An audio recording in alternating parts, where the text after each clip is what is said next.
Hello, this is Isabel. Sorry, I'm a little bit tardy today on this Facebook Live. I was answering some questions, so hope you can view everything all right.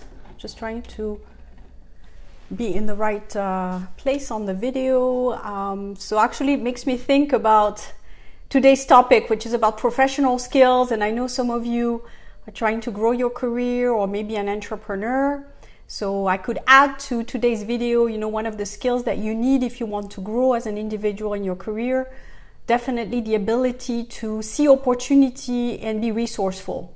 So, you need to understand a little bit how things work. I think that's going to be a huge advantage for you. The more autonomous you are, the more you're capable of finding resources on your own. And this is something that will help you also in your organization, the better off you will be. So that was a side note. So today's topic is about professional skills. My videos, for those of you who are new and haven't been following me, and maybe you found this Facebook Live and you're curious about what happens during this Facebook Live. So the purpose is basically to help people grow their career. So anything linked to job search, of course, and how to find a job in Switzerland, how to grow your career in Switzerland. But it's also to help you develop your skills, basically becoming the better version of yourself so that you're successful. So this is basically the purpose of my whole business, is to bring autonomy to the individual, make sure that you're capable of finding yourself your own resources. So today's topic is about professional skills, and I will develop 4 professional skills that you need to grow if you want to be successful. Next month will be also the second part, basically also on professional skills, so that you can grow your career, become more successful. And I will also work about how to start a business. This is later in the year. So without any further ado, let's get started. Of course, you can ask me any questions that you have while the video is running, so I can see your comments below and I can answer live. I will also share some links with you so that you can do your own research later and basically bring you more resources to go further on the topic. I can see that the light is not very sharp here, so I'm trying to bring more light to the video so that you can see me better. So without any further ado, let's start on the first skill that you need to grow your career. So there's 4, again, I said. So the first one is self-awareness. Then comes lifelong learning, capacity to adapt, and leveraging your network. So first, let's get started with self-awareness. This is something that a lot of entrepreneurs talk about. Gary Vee, which I really like his work, he's also recognizing that self-awareness is really the starting point. So what is this thing about self-awareness? It's basically understanding who you are as an individual, what are your strengths, what are your weaknesses, what do you need to work on. So basically it's taking a step outside of you and say, okay, what do I have to offer also? It's almost doing your positioning.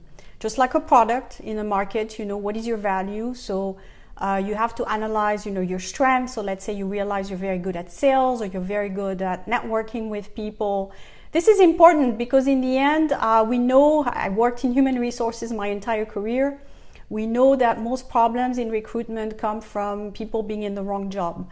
And that also is the fault of the company and the individual. The individual doesn't know their strengths, so they just apply for a job and it's not really fit for them. And the company is not necessarily able to pick that up, and they hire the wrong person and they end up with a problem.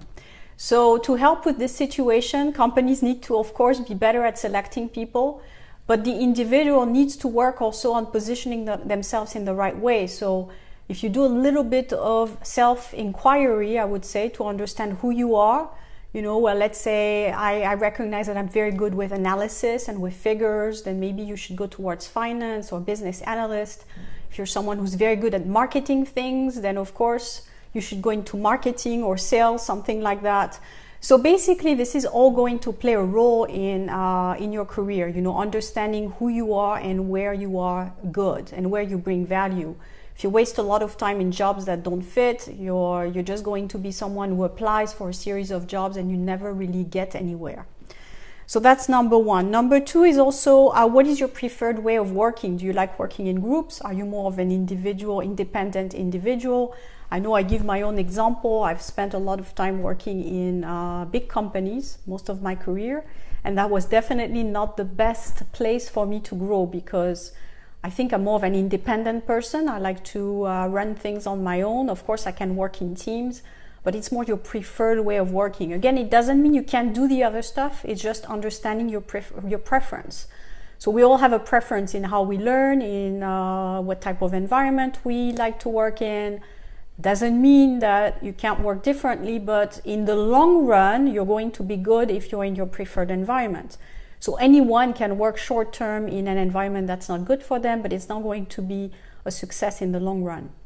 So this is why you need to identify, and that's what I do during my skills assessment, a little bit of your history. Where have you had the most successes? Where was it a failure because you were in the wrong spot? So that you avoid the repetition of the wrong place with the wrong job, etc. So your preferred way of working, your goals also. A lot of people don't have goals. They just go from job to job, and they take what comes their way. So that's not management of your career. That's reaction to an opportunity. It's also good to be open. I mean, I'm not saying you should be completely straight in a situation where you only want to do one thing, which I also have this in my clients. So I have both. I have the people who have no direction, which is not good, and I have people who are too narrow on one thing, which is not good either. So you need to find the right average where you know where you're going, but you're still open to opportunities and understanding a little bit more. If something comes your way, is it a good opportunity or not for me? So again, it's a mixture of things. The next thing that you need to work on is the management of your emotions.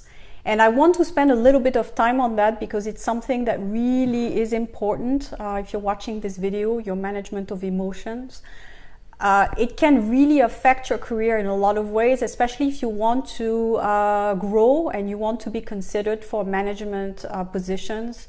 One of the big skills that you can bring to the table as a manager is your management of emotions. I've seen a lot of managers completely lose it, completely break links, with people, or get into fights and disagreements. It's not really a good thing for your career, because then you will be cataloged as someone who's not capable of discussion, with individuals. So one of the big strengths you can develop, and I put myself also in the same category. I'm not saying I'm perfect. I've had many experiences working in international organizations where people were in disagreements and there was a lot of emotion going, and I'm still working with coaching people in in international organizations. This is the last sector I was in, so this is why I'm talking about this. Emotions is probably the thing that will put people in trouble, basically, or will kill to some extent their opportunities of the next step. Because to be recognized as someone who has potential for your career, you need to be very good at this. You need to be able to talk with individuals without losing your temper. And I'm saying I'm putting myself in this category because I was a few years ago in a situation where I would react to things. So if someone pushed me the wrong way, I would definitely, get into a temper and answer back, which is not really the right way. So I've learned now that I've done my own also management of my own self and developing my skills, that I need to take a step back. And this is really what I would encourage everyone to do in your work right now. This is great if you want to grow in your career, is to take a step back. So if you have a disagreement with someone, if you're really annoyed about something, rather than to push people the wrong way or to get into disagreements and conflict, is to take a step back. So just leave the situation for the moment. So one of my favorite phrases I've learned by heart right now, because it's really helping me, when someone annoys me, when someone pushes me the wrong way, when I have to make a decision and I'm not ready, I say, okay, I understand your point. Let me think about this and I'll get back to you when I have a moment. So you're not making the decision right now. You're not replying right now. And this is also useful if you're in a decision-making situation where people pressure you to make a decision, is to say, hold off, I get it. I know what you need. I will get back to you. This is the magic phrase I've learned by heart. I will get back to you. This really avoids dealing with a situation when you are in complete stress, when you know you're going to say the wrong thing and you're going to regret it later. So you're in a busy office, people want things from you every day, you know, making decisions on the spot. They push you. I'll get back to you is the magical sentence. It really literally changed my life. Now I just say this phrase, I just push the decision making to later. This also helps with taking distance from the situation, so you have time to think about how to deal with it rather than to get really into a conflict because you're going to be poked the wrong way. So definitely management of emotion is a huge self-awareness leverage. If you can do this, it's going to help you tremendously. The last tool I use when I do my skills assessment is the GROW model. So this model is a coaching model I've used since I started my business. It's for me, it's the best one. I mean, I'm also using other things with strengths and weaknesses, Strength Finder, for those of you who are familiar with it. It helps understand also your preferred way of working. But in terms of self-awareness and understanding who you are, I find that GROW is a great model. You can also use it to narrow down your options. So in other words, if you're really confused, which is the case for most people I coach about, you know, should I go in this country, take this job? Do I want to work? Do I want a family, etc.? Now it's quite complicated with all the options that we have. This model helps you narrow down what it is that you want. So it's a step-by-step process. It's a funnel process of ideas and options. And how do you make the decision? Same thing, you know, which items are you going to take into consideration, with which geography you want to be in, you know, what type of people you want to work with, also the finances, everything I'm taking into account. So if you do this GROW model with my clients, for example, if they choose to do this GROW model with me, they can learn a lot about themselves, and really it helps them grow because they really understand what it is that they need to do to be successful. What is their barriers and why haven't they gone beyond these barriers? It could be their own self, that they're limiting themselves. It could be the market. In Geneva, for example, there's a lot of bright professionals, very intelligent people, but they just don't have the companies that would hire them here because their skills don't match the market, so they're stuck. They need to reinvent themselves. So the GROW model really helps with this, reinventing yourself and finding solutions to a you're in a bottleneck. So this is also a great tool that I'm using. So the market I'm adding to this self-awareness is also important. So you can understand who you are, what you're good at, which route you want to take. But if you don't know really what the market has to offer, it's still too narrow. So you need to, oh, I'm getting a lot of hearts. It's very sweet. Very nice. Thank you.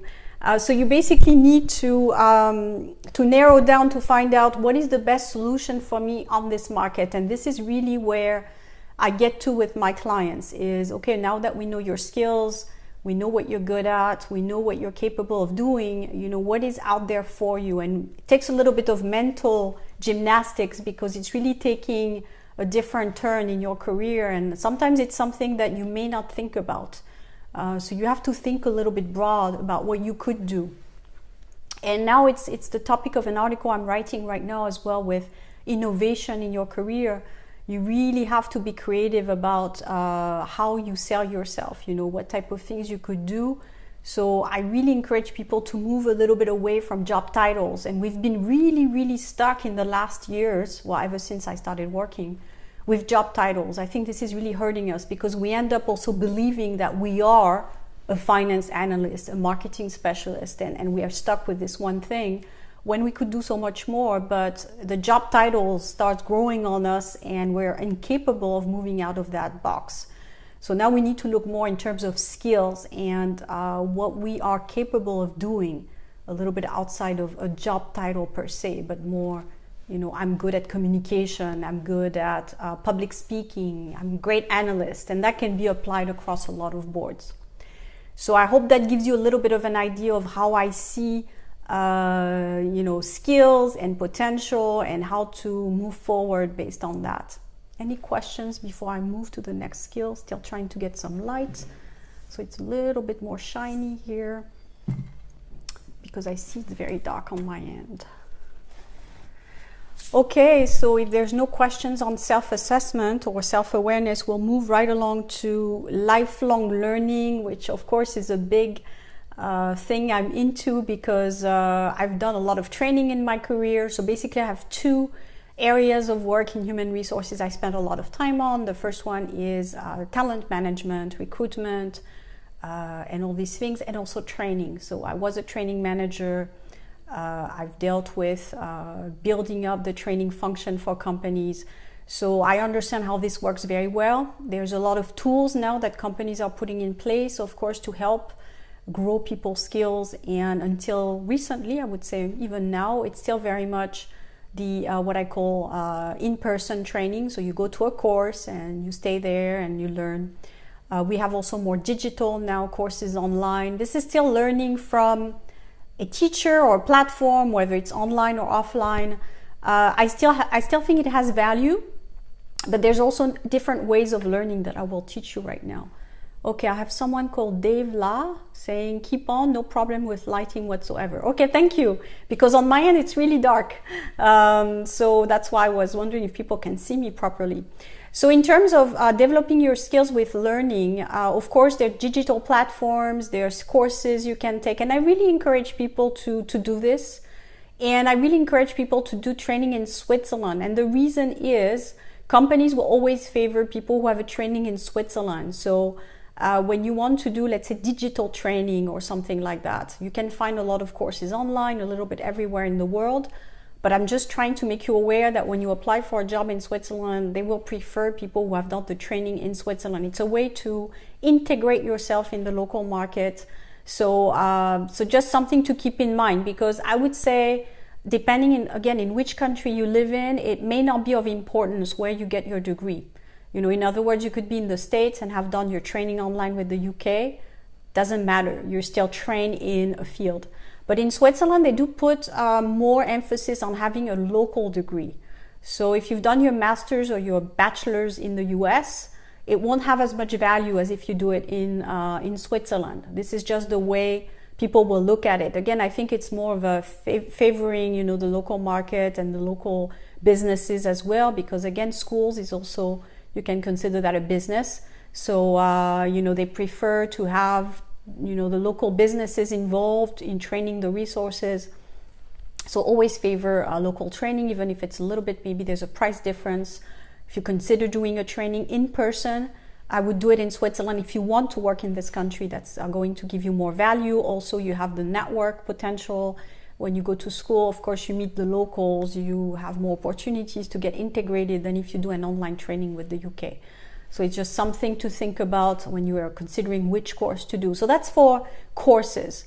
But what I realize is also very important is other methods which are not as developed, and people don't necessarily know about them because they're not in the training profession, but things such as feedback. So it's something that's not easy for most individuals. You know, when you work for a company, to actually ask for feedback to your colleagues or your manager, this puts you in a difficult place to actually listen to it. Sometimes managers are also a little bit worried about giving you real feedback because, again, the relationship, you know, could be not damaged necessarily, but people will look at you differently if you give them constructive feedback. So you really have to put the culture in place for this, and in not every company puts this in place, you know, having the right culture where feedback is accepted. But I think if you're really looking for leverage to grow your skills and your potential, trying to get feedback even in your personal life, you know, your friends, your family, your, you know, people that see you on a regular basis, to ask them, you know, where do you believe my strengths are? Where do you believe I need to work on? This will help you also in your growth, to work on certain things. You know, if you have a temper, for example, of course your close relatives will know this and will be able to tell you. But you have to accept it. That's the other thing. I mean, it's one thing to ask for feedback, and the other thing is to take it on. And it's hard because it's really your ego that's affected. So you need to be prepared for it, but understand it's a constructive place. And that's how you learn. You have to go through, and I talked about my own experience with conflict sometimes when, you know, you're dealing with managers that are not very nice to you, especially working in human resources. You're always in that chair where you're between the management and the employees, and you're pushed and you're targeted, and you're actually full spectrum the person we're going to hit on. So it puts you in a reactive situation where you want to defend yourself. It's natural. But I've learned it's better to take a step back, and that's not something I could learn in any specific course. It's something that you have to get slapped a couple of times, suffer from it, and then you say, okay, I need to move away from this and do things differently. So it's all about constructive feedback and being open to change, being open to evolve. So that's for what you can do on lifelong learning. Of course, there's some modules now that are also on soft skills, because soft skills, I find you really grow your soft skills by your experiences.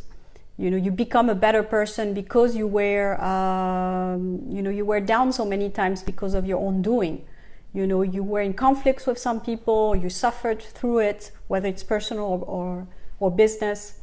And because you suffered from it, you realize you have to evolve if you want to be a happier person. So that's what makes you change. But of course, if everything goes well, you're not going to want to improve. I have Anka saying hello. Hello, Anka. If you want to post where you're from, that would be great, so I can see, which countries and who's listening to the video. So that's it, for developing your skills in terms of learning. Courses are helpful, of course, online and offline. Being able to get feedback from people is also helpful. Doing Swiss learning if you're in Switzerland is better, I would say. I will give you a listing. Thank you for sharing your experience with us. Well, one of my objectives is for people to avoid making the wrong decisions, basically. And I have enough experience now that I know what works and what doesn't. So if I can share that, that's great. So yeah, basically I will post some links of training resources, schools or places in Switzerland where you can get training. It's one in my blog. I talked about that, so I will find the link and post it under this video. So that way you know where to go, or at least it gives you a starting point to find your research of courses available in Switzerland that you can take. It's always great also if you're in a break right now between two jobs. Of course, you have a gap to fill, so if it's appropriate for you, meaning you do need also specific skills for Switzerland, doing a training will help you move towards that. But it has to be adapted training. Again, it's not just taking a course, and this is why I talk with my clients. It's not just taking a course for the sake of it to just keep busy. It's really finding the training that will help you get to the job that you want. So you need to do a little bit of research, find out if the training is the right thing for what the objective is. So you need to think a little bit about that. Any comment on training and how to develop your lifelong learning? And I say lifelong because unfortunately it's not going to be where you go to school at 20, 25, you're done and you can find a job and that's it. I mean, now with technology evolving so fast, you always need to learn, basically. Even I'm thinking people work in digital.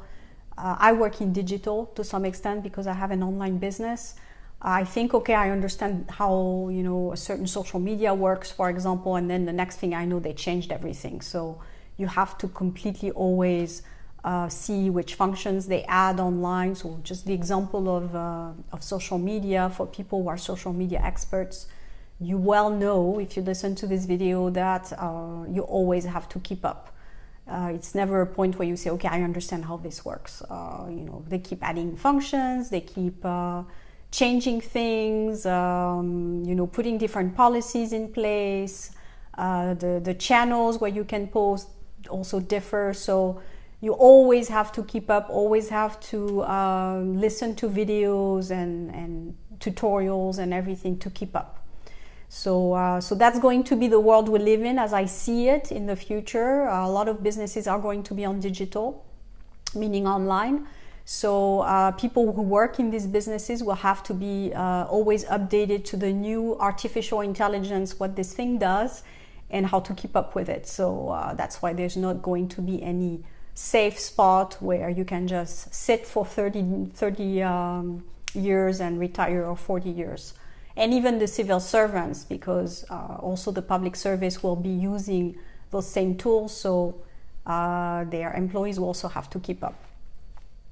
So that's it for lifelong learning. If there's no question, I will move on to capacity to adapt as a professional skill to develop your career. I don't see a question. Okay. So capacity to adapt. This is also linked to what I just said, where the world is going and the changes. Okay, I have a question here from Geneva, someone from Geneva. How to balance maximizing income with my existing